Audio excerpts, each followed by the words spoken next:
aming punong guro.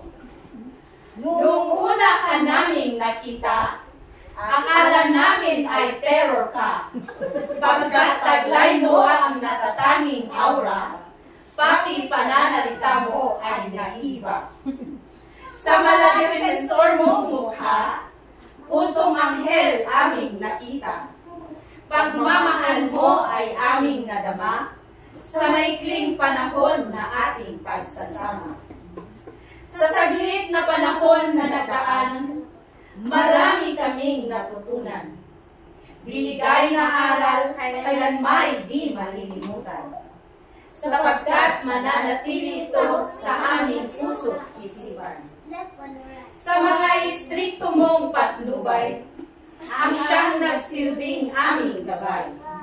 Sa pagharap sa hamon ng buhay, sa pagtuturo lalo kami humusay.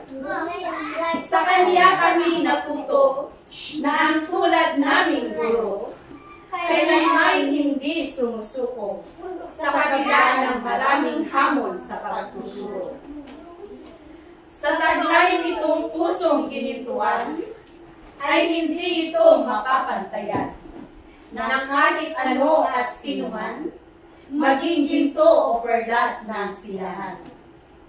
Ma'am Hazel Noel ang kanyang pangalan, nakaukit sa aming kaloob-looban. Saan ka man dalhin ng kapalaran, sana ay huwag mo kaming kaligtaan. Mabigat man sa aming kalooban, na kami ay iyong iiwan. Ngunit ito ay kinakailangan para sa kinabukasan ng kabataan. Layot ay inungdan, agaw ay imkahungalisan. Si isang kasing ay usilaan, ado ay maestra imkahasing isusuan. Dawat ni kanunabunyan, renaka at bayabayan. Bikas yasika, tinakad idawtan.